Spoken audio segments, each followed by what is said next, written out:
Good morning, everybody. Today is well, why can't I see it? The 13th of September, 2013.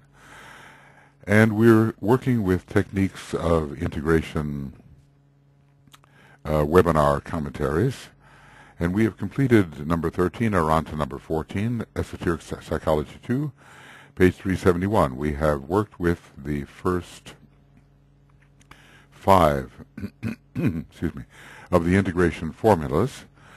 And the words of power, at least the words which are memorable in relation to these formulas, are inclusion for the first ray, centralization second, stillness ray 3, steadfastness ray 4, detachment ray 5. We're moving on now to the 6th ray formula of integration. These words relate, as DK says, to some of the preliminary steps in the formula.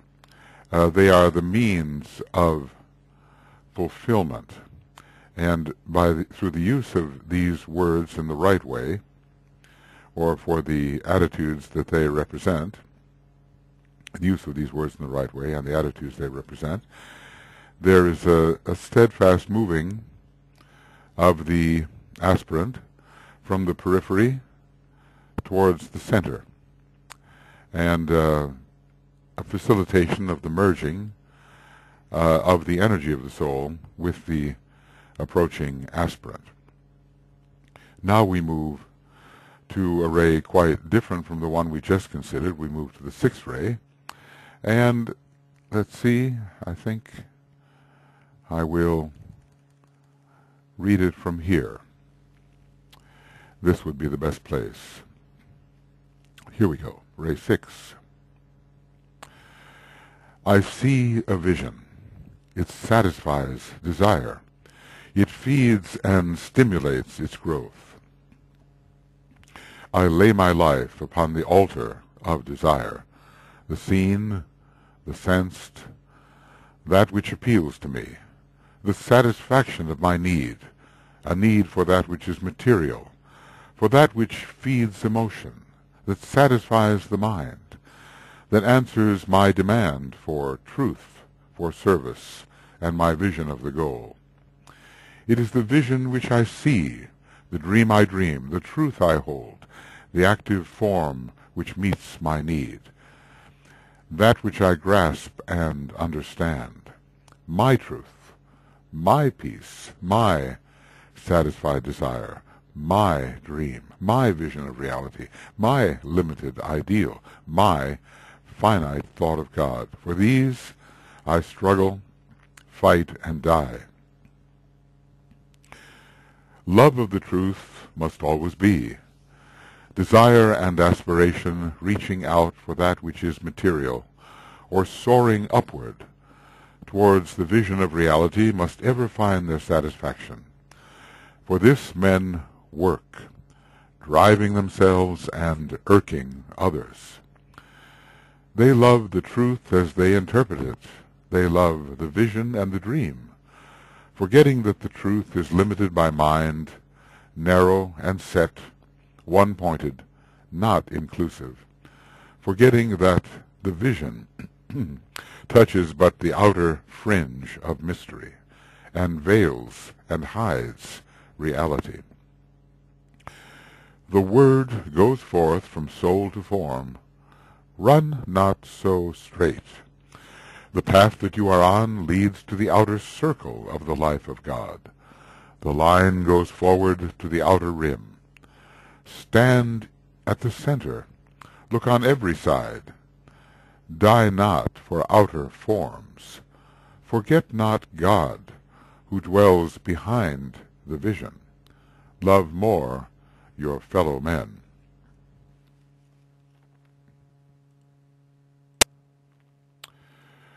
Well, okay, we begin. This is the ray, along with the second, particularly associated with the vision and with a one-pointed following of the vision. So the vision motivates the aspirant, the disciple, and fiery striving towards the vision is the means of accomplishment. But of course, in this first paragraph, we have the condition of things as they stand. We have the non-integrated state. So there's a very quick reaction of the sixth-ray type. When the vision is seen, the urge to follow immediately is activated. The astral response is very quick. The sixth ray is connected not so much with the mental body, but with the astral body and its reactions. Now, this vision can be high or low. At this point, it doesn't make much difference when we're describing the pre-integrational condition. This vision, high or low. It satisfies desire, which seems to be the most important thing. Whether, we can say, whether or not it is true. It satisfies desire and therefore is convincing, because essentially we have the emotional type of human being on the sixth ray. Every ray emphasizes certain vehicles, and let us say within the personality, the seventh ray will emphasize work on the outer or physical etheric plane. At first the physical. The sixth ray will emphasize astral response, and the fifth ray, the mental approach to life. And the other rays also can be found in their ways of usual expression in the lower vehicles, but also suggesting the higher. So I love to be, when I say I here, I'm speaking of the aspirant of whom this, to whom this relates. So it satisfies desire. The vision feeds and stimulates the growth of desire. And when I am in the grips of intensified desire, I feel alive and directed, vital, stimulated. This activity takes the place of the kind of self-questioning to which I might expose myself if I were not attracted by desire, driven by desire. It fills my consciousness, and I like that.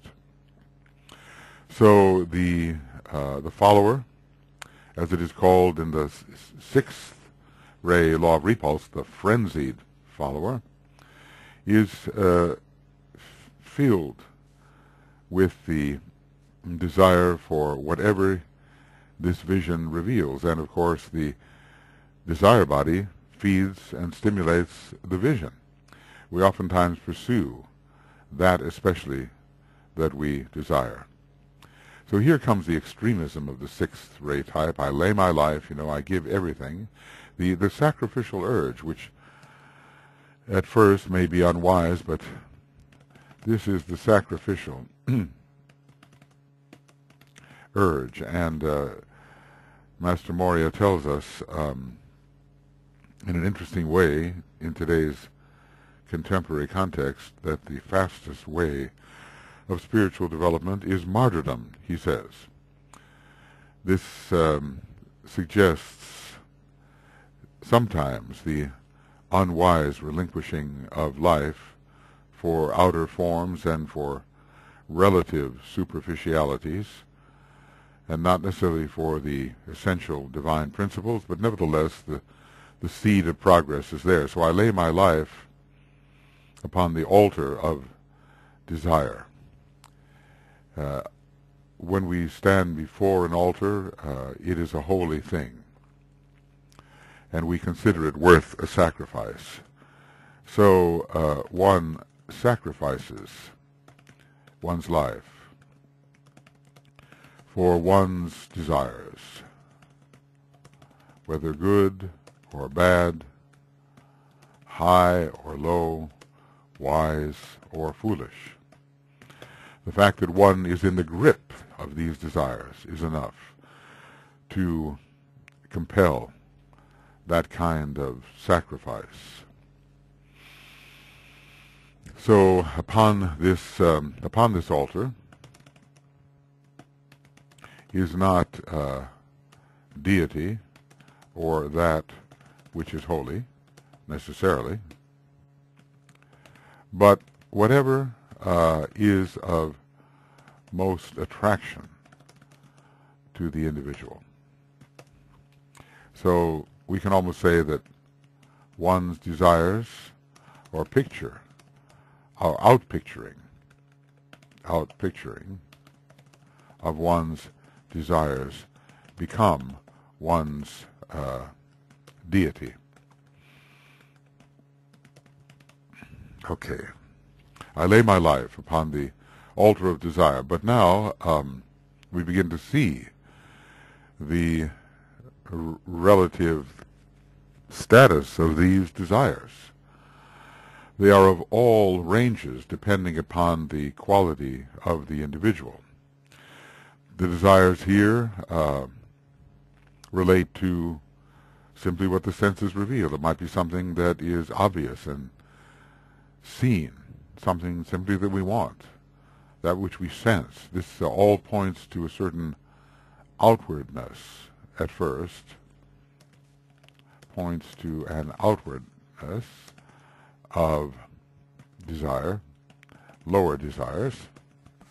The seen, the sensed, that which appeals to me, that to which I am simply attracted.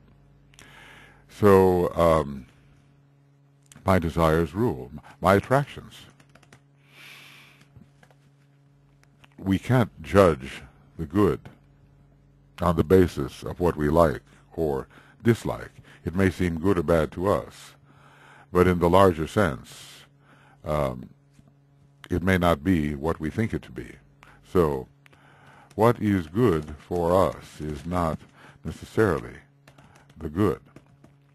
And in the last analysis, the satisfaction of my need, or at least what I sense as a need. It may not be a real need, it may simply be a want, not be a real need, but simply a want, something towards which my desire body extends itself magnetically, something that is in resonance with the outgoing urges of my desire body. Desire, in a way, leads outward towards the periphery. And here is the whole range of possible desires. It may simply be that which is material. I may desire a new house, a new car, a new neighborhood, a new job, something that is satisfying to my sense of being a satisfied person, because all of this is very personal at first, is very personal. Not speaking of a sacrificial desire for the true spiritual principles. Not yet, but eventually. A need, or so I think it is when I feel these promptings, that I can't live without it, of a need, it can be said, one can't live without it. Not necessarily true. Okay. A need for that which is material, for that which feeds emotion, so I can feel more intensely alive. So I can feel more intensely alive. And, at a higher stage, that satisfies the mind. I want to know all about that. I need to know all about that. I want or need to know. And therefore can feel more reinforced in my personhood. This is the whole thing. This is all about being a satisfied person. And it has nothing to do, at first, with the relinquishment of one's personal tendencies to a truly greater good. I sacrifice myself for that which that answers my demand for truth. It may not be the real truth at all, but at least according to my present level of understanding, it can be the truth as I see it, or even the truth as I desire it to be. The truth as I see it, or as I desire it to be. And then it starts to rise a little bit. That answers my, I lay my life upon the altar of desire, a need for material things, for emotional satisfactions, for mental satisfactions, for truth as I conceive it to be, and may be very far from the truth, for service, and in general for my vision of the goal. It satisfies the mind, and my vision satisfies my desire for truth, for service, and my vision of the goal. So with the sixth ray type, as with the first ray, but in a much less emotional way, the need to reach the goal is all important. And so often, you know, the way to the goal is not considered important. Now, for some philosophies, the way is the life. But for this type, for the sixth ray type, the way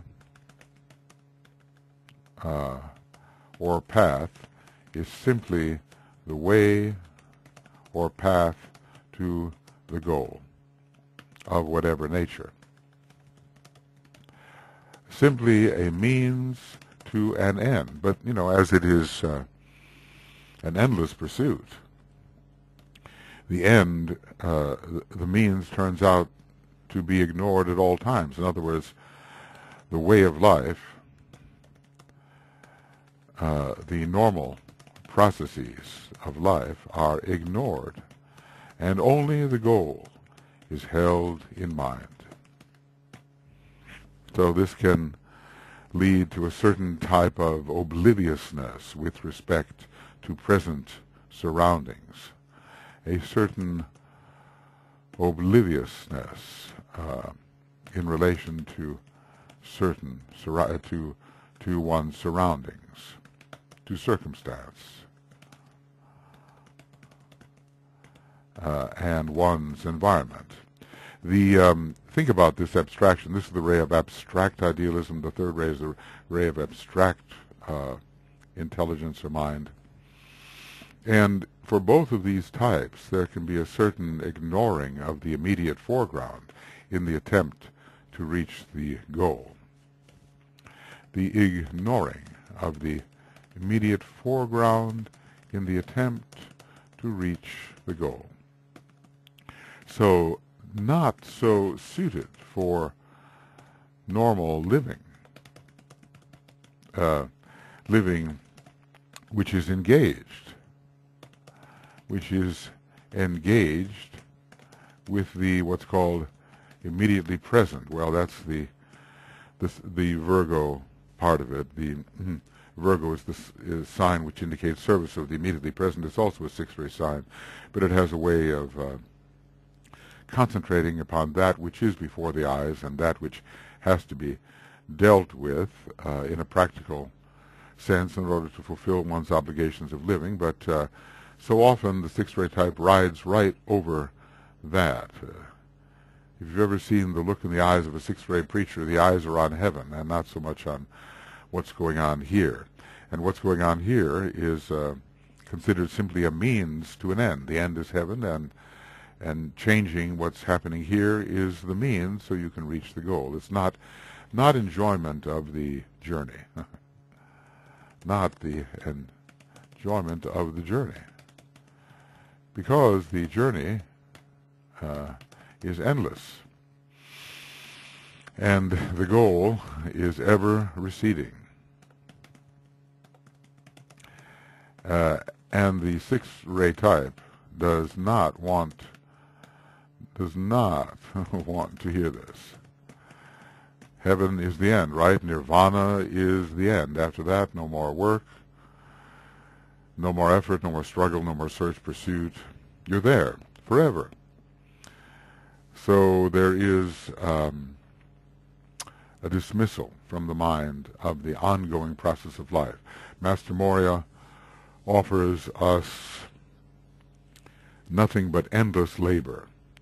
That would not be so appealing, I think, to many of the six-ray types.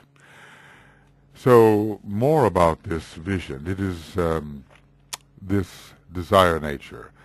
It is the vision which I see. I in my limited capacity to see. In my limited capacity to see. It is the dream I dream. My dream life is very different from others. It may have nothing to do with reality. The truth I hold may be very limited. The active form which meets my need. I may want certain conditions and certain energies and forces to be surrounded by them. It meets my present need. This is all about what is happening now in the desire body and fulfilling those longings of the moment. The active form which meets my need, that which I, in my limitation, grasp and understand. I don't care whether it's the full truth. I imagine that it is, and that everybody sees the truth as I do. The whole idea of psychological projection is very strong with this type. In other words, what is happening for me must necessarily be happening for all others. My truth. Notice there's so much about ahamkara here. This is a selfish point of view. And the limited identity looms very large. It's a very dualistic approach. And the emphasis is always here on the little self. My truth, not the truth. My peace. Peace to me, not necessarily peace in the larger sense. My satisfied desire, whether or not the desires of others are satisfied. As long as mine is satisfied, I'm quite happy. My dream, my vision of reality, very far from reality as a whole. The all-seeing eye is not seeing as my vision sees. My limited ideal, it may be something I'm striving for, and it would seem to be the peak of fulfillment for me, but it is very far from what greater souls may idealize and which may have more importance for the elevation of the scheme in which I'm in. So this may not be ideal from the perspective of many. This is a big one, finite thought of God. When you see how people do define God, you see it is such a so dependent on their own limitations of mind, so dependent on their own limitations of mind, and dependent as well upon their desire for comfort and satisfaction. Well, you know, there is a conception. It's a kind of a humorous conception at this point because maybe not so many religious people believe in it, but, you know, a conception of heaven consisting of white robes and harps and angelic wings. This is what it's going to be like forever. Well, if you were trapped doing any one thing formally forever, it would be hell indeed. So I'm sure that many of us have more sophisticated conceptions of what the heaven worlds are like. But it's interesting about the search for permanence in the sixth ray type. It must be the final ideal, the final revelation, to relieve one from further work. Search for the final revelation, the final ideal, the final state, permanence, to relieve one from anxiety. This is what so many sixth-ray types search for. You know, I'm using this word types. I'm not saying this is mostly about sixth-ray souls, but sixth-ray personalities can be involved in this, and also, you know, sixth-ray monads, there are such. He talked about them as, you know, constituting, among others, the mystics of the last 1,000 years in the West. So I just simply say, for the sake of generalization, the sixth-ray type. Anyway, we see the selfishness of the vision. So I struggle, fight, and die for selfish desires and a selfish vision. For selfish desires and a selfish vision. And most of all, I do not realize the limitations of that to which I adhere. In fact, for my comfort and reduction of anxiety, I force it upon others. So there is no agonizing contrast, hinting that I might be wrong, and thus igniting the insecurity I always feel because I am truly blind to the higher truth and values.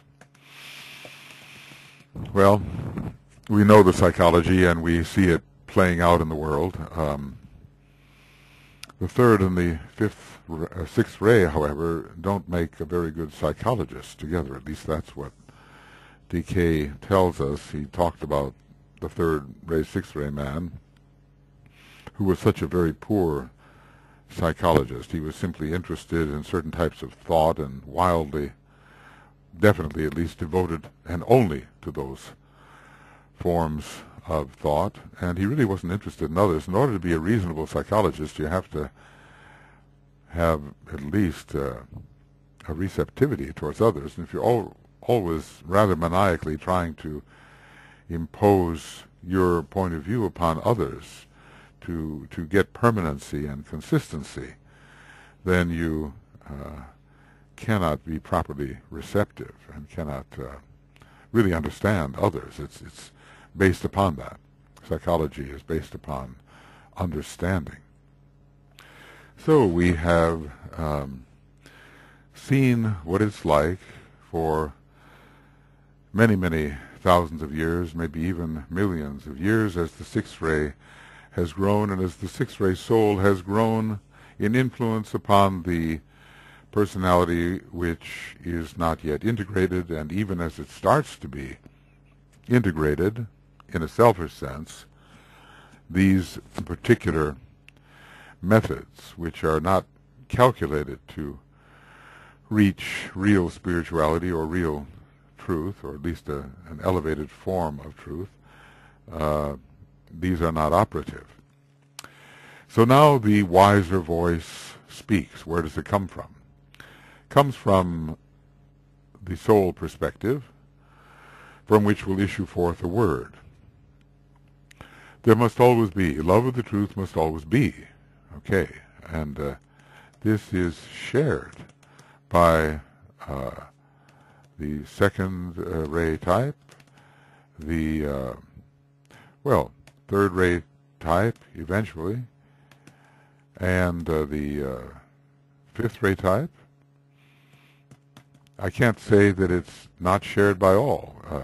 although for the fourth ray type, beauty and truth may be more equivalent, and the seventh ray type may be interested in practicality, but all those who seek out the soul and its life are interested in the truth, but there's a particular, the love of pure and abstract truth, pure truth, as DK calls it, love of pure and unchanging truth is often found with the second ray type and the sixth ray type. So these are things that must always be, but there are distortions operating due to the limitations of the personality involved. Desire and aspiration, reaching out for that which is material, as is so often the case in the beginning. We cannot imagine that those under the influence of the sixth ray are always reaching for the stars. It's, for them it may be an elevation, but it may look to us like a very low desire or fixation. It depends on the point of view. Reaching out for that which is material, or there's one of those great sixth ray words, soaring, like the angels soar, like the birds soar. Those who rise high in order to reach some great height or ideal. Soaring. A very sixth ray word. Soaring upward towards the vision of reality must ever find their satisfaction. There will always be the desire for something higher. That is how we evolve. This is how we ascend. We evolve through gradual ascent. And sometimes, like Icarus, we fly too close to the sun in search of our ideal, and we cannot stand the energy that we contact, and the basis of our flight is destroyed. We have to start all over again, maybe sadder but wiser. So there will always, for humanity and all forms of life, be a reaching out for the next integration, the next whole, the next higher and more satisfying and unitive state. When a person is united with their desire, they feel for a brief moment that sense of unity, the duality temporarily.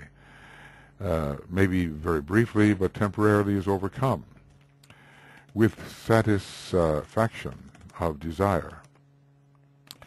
The agonizing sense of duality is briefly overcome, and we all seek, really, if we would get to the bottom of our nature, to reduce the two to one, to find that state of wholeness and livingness and spiritual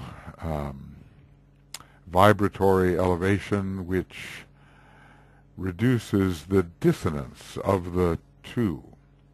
Well, the dissonance of the two may be harmonized at some point, but even that harmonization has to be overcome in the homogeneity finally. So all of us are bound in this way. It just depends on whether we work wisely or with fanatical limitations. For this, that is, for the satisfaction of the vision of reality, and for whatever our desire demands, we work. For this men work, driving themselves and irking others. Here is the Martian quality of the sixth ray. So, driving forward from a state of dissonance and lesser satisfaction to an imagined or envisioned state of harmony and greater satisfaction, this is why we move forward, oftentimes ignoring the beauty and potential harmony of the moment. We drive ourselves and we drive others, and through the glamour of interference, stepping into something we do not know in the lives of others, we irk them, we irk others through the glamour of interference. We are not psychologists. We don't know what's really going on in the life of other people, but we have our ideal, which of course must be right for everybody, and we project it upon them, and we cause friction in their lives, disturbance in their lives, in the attempt to satisfy our own desires. So we disturb other lives in the attempt to reach satisfaction in our own, and without sufficient understanding, we impose our own dreams and ideals and visions upon others when they may not be suitable at all. But then we're not psychologists, so we don't attempt to understand what is suitable to others and what may not be suitable to them. We don't really care about others. Later, we're told, love more your fellow men. Well, okay, pay attention more to your fellow men. How can you love if you don't know, even who they are, because you're so busy imposing your own thoughts and methods and dreams and ideals upon them? But there are limitations here, and the greater voice speaks of this. Yes, these are universal human inclinations, but as they are normally pursued in a state of ignorance, they have problems. They are not suitable means, and these human beings who act this way love the truth as they interpret it. It's just one little point of view, one little limited point of view. They love the vision and the dream. It excites them, so they feel alive. They no longer feel overwhelmed by life and its processes, because they have the promise of everlasting happiness looming ahead. And they are convinced they will achieve it, and they will be, what, saved? Saved from the dissonance of life, saved from, as Master D.K. would say, the dire pain of life itself. This is the attempt to escape from the dire pain of life itself. But in this love of the vision and the dream, they forget that the truth is limited by mind. Sometimes we think our mental formulations are the truth, but that's just the outer crust, the outer shell. No mental formulation can be the truth itself. Of course, sometimes people point to their scriptures and this angel dictated it, or that disciple or apostle wrote it down, and really it's God's word, and God was speaking in the particular language of the individual. So forgetting the problems of translation, God used this particular grammar and syntax and all the rest, and this is precisely what God had in mind, without any conception here that human language is a tremendous limitation upon not only God's thought, but any kind of elevated thought. So the mind, in the condition that we usually find it with these types of individuals, is narrow, not encompassing. It's set, it's fixated. The idée fixe involves a lot of sixth ray and fifth too, but this is a fixated mind, not flexible, and not able to consider many things. That's why sometimes there's such a war between the third ray and sixth ray types, as the third ray considers many things, even too many things, and the sixth ray type is only interested in one or a few, which reinforce the sense of impending satisfaction. So many people are satisfied in the moment because they are filled with a sense of impending satisfaction. I think I put that down. The sixth-ray type lives more happily in the moment when filled with the sense of impending satisfaction. Narrow and set, one pointed, not many pointed, so obviously limited again, and not inclusive. This is the key, certainly with all the lower three rays of attributes, but maybe the fifth and the sixth particularly have the greatest problem with sectarianism, with non-inclusivity, although DK does point to the possibility of the love of the form of the seventh ray producing sectarianism, my order and not your order, how we do things in this particular fellowship, different from how you do things. So it's a fixation upon the form, love of the form, because it produces security in the consciousness. And people are so fearful and so overwhelmed by life that they demand this security. One-pointed, not inclusive. So that takes care of the type of mind that interprets the truth. It can't be the truth when interpreted by this type of mind.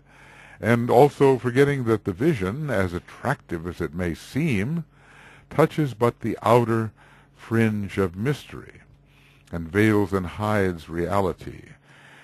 He sees naught but the vision of that which is before his eyes. We may remember the law of repulse. It's so vibrant for the sixth-ray type. He just follows the immediate vision and at first does not have that long-range vision which later he will achieve. Well, okay, the mystery requires far more than an impulsive, superficial approach. An impulsive, superficial approach will not work to unveil the subtlety of the mystery. And we remember in the fifth ray formula that he penetrated into the mysteries of God, but not the mystery. A less formal, a more form-piercing or form-transcending, pervading attitude is needed to find that which lies behind the form. In this case, it is God.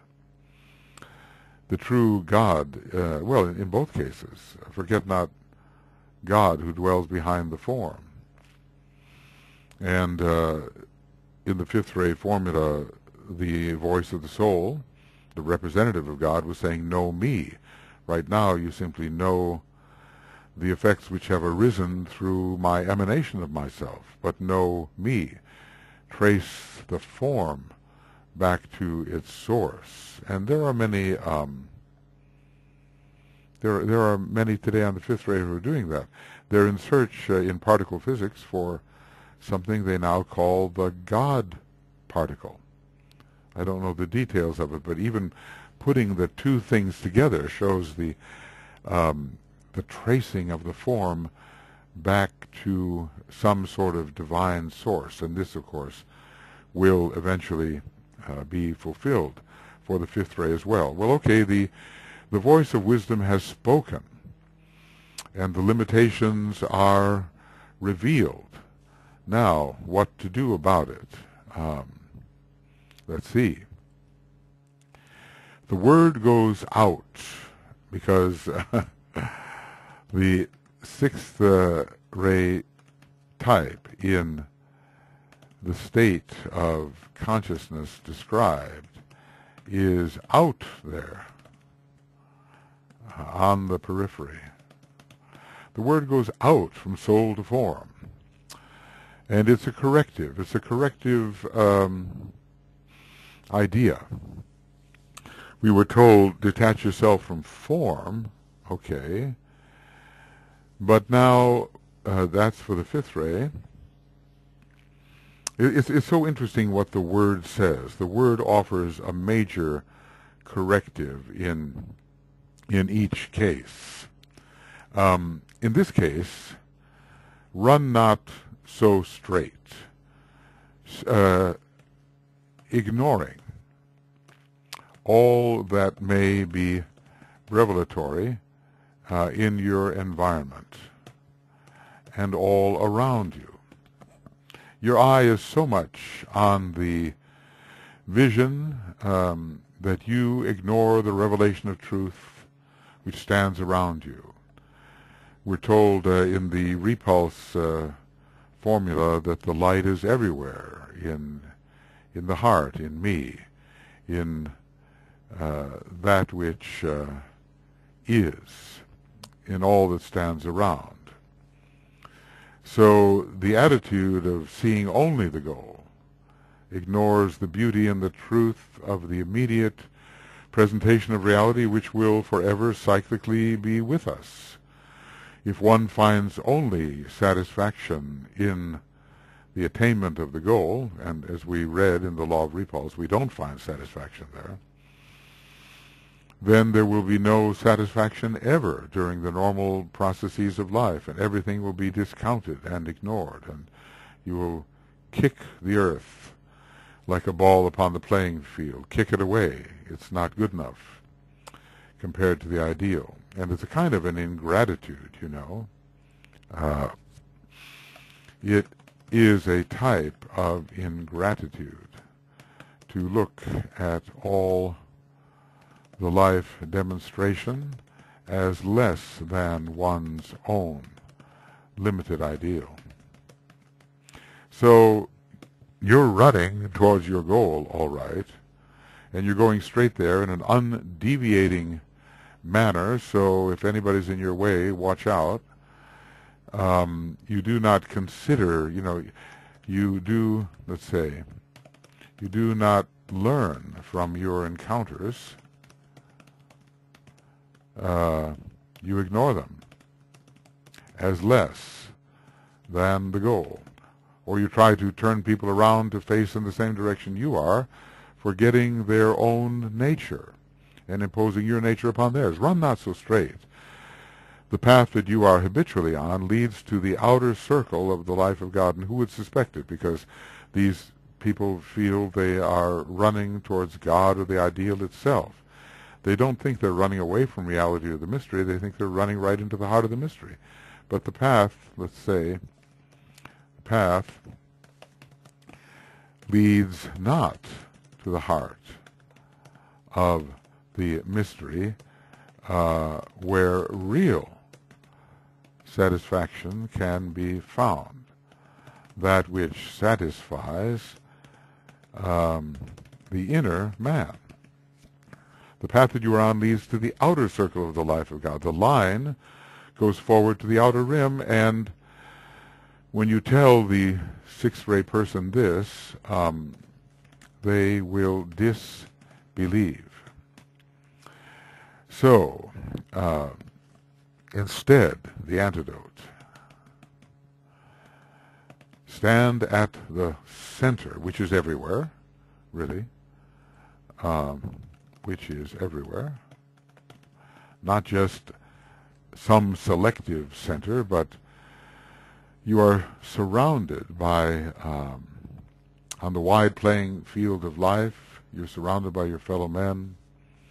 You're surrounded by reality at every turn, or at least if you interpret it properly, it is an evidence of reality. Stand at the center, and stand at your own center, you might say. Stand at your own center, which is the soul center. So look within and find the center. And look everywhere, because divinity is everywhere. There's no place where divinity is not. Look on every side.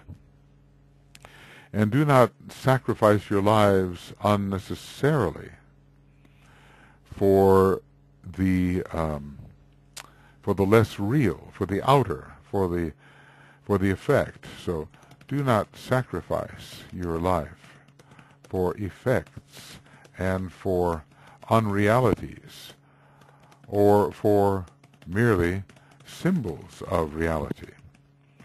You know, and many people have died for symbols. Of course, in a way, it is on its way to the reality that the symbol represents. If you think about a flag bearer in a battle, and the flag has to be held high no matter what, because it's of such psychological and motivating importance.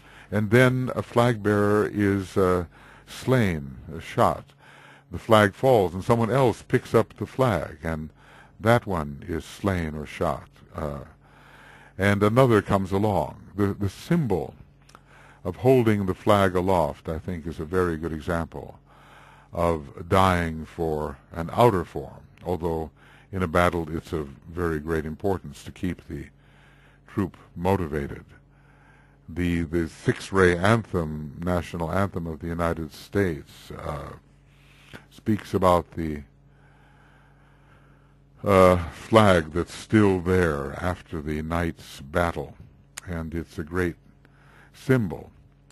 We live in a world of symbols. We take these symbols for realities, so it's kind of hard not to sacrifice at first for the symbol, because we don't sense the reality to which the symbol points. But once we begin to do that, we have to sacrifice ourselves not for outer expressions of the inner reality, but for the inner reality itself.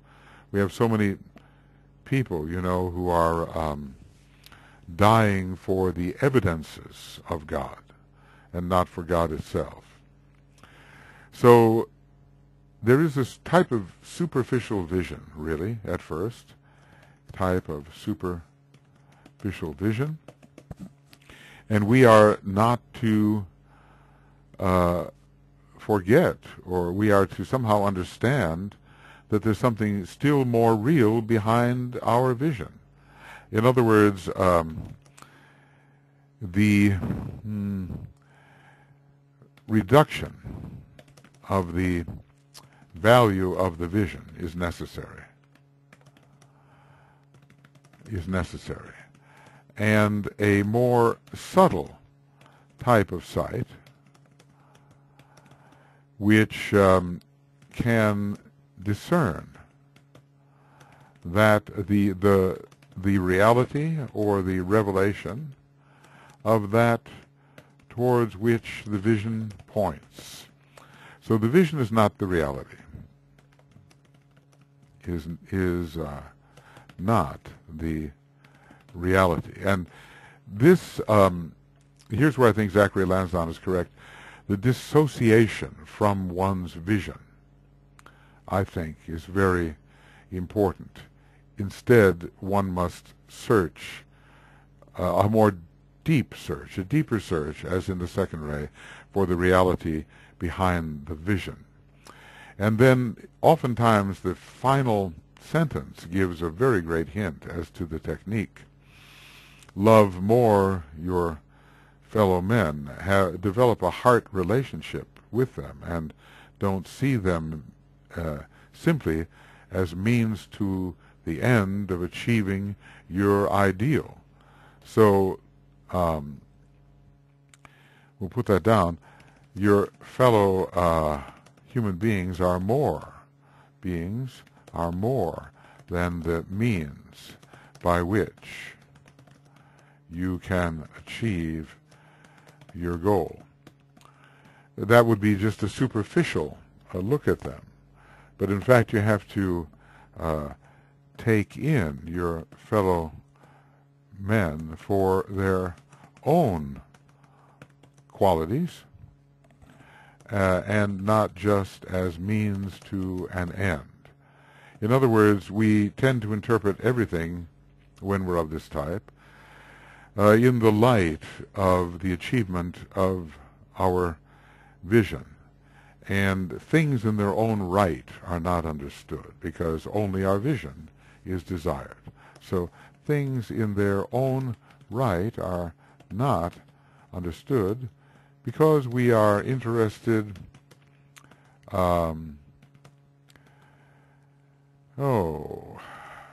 in the discussion, interested only in our own vision and its achievement. So it's not like we really have a great climax here as we do in some of the other. The admonitions continue, let's just say, all the way to the end. The admonitions from the soul and the word continue to the very end of the stanza. And we don't have such a positive statement of what can be achieved. You know, we're not talking about going to the one great great point where the one, how does it go? The one great center where the 1 point stands. That kind of thing. Let's see. Let's look over here and see what are some of the climaxes that we have. Thou art the one, thou art the form. This is very climactic. Thou art the mind. Know this. It points to a great realization. And number 4 as well. Thus shall the beauty of the Lord shine forth. The hour is now. Okay. We have a climax going on there. And behind the forms the weaver stands, and silently he weaves. This is showing a higher state in action. And for the second ray type, I at the point love all, drawing them to the center and moving forward with the traveling points towards that great center where the 1 point stands. Okay, so we have a kind of climax going on there. And there is also in the first ray stanza quite a note of glory sounding. I move to power, I am the one. We are a unity in power, and all is for the power and glory of the one. No. When we come down to the 6th ray stanza, there is admonition to the very end, and the sort of final unitive state, or the state of real spiritual satisfaction, is not actually given. Okay, and now, you know, without my commentary, let's just read it.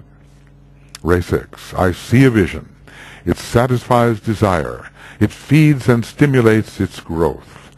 I lay my life upon the altar of desire, the seen, the sensed, that which appeals to me, the satisfaction of my need, a need for that which is material, for that which feeds emotion, that satisfies the mind, that answers my demand for truth, for service, and my vision of the goal.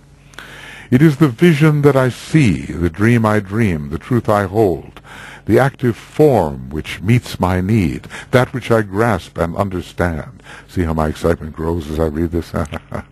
My truth, my peace, my satisfied desire, my dream, my vision of reality, my limited ideal, my finite thought of God. For these I struggle, fight, and die. Love of the truth must always be. Desire and aspiration, reaching out for that which is material or soaring upwards towards the vision of reality, must ever find their satisfaction. For this men work, driving themselves and irking others. They love the truth as they interpret it. They love the vision and the dream, forgetting that the truth is limited by mind, narrow and set, one-pointed, not inclusive, forgetting that the vision touches but the outer fringe of mystery and veils and hides reality. The word goes forth from soul to form. Run not so straight. The path that you are on leads to the outer circle of the life of God. The line goes forward to the outer rim. Stand at the center. Look on every side. Die not for outer forms. Forget not God, who dwells behind the vision. Love more your fellow men.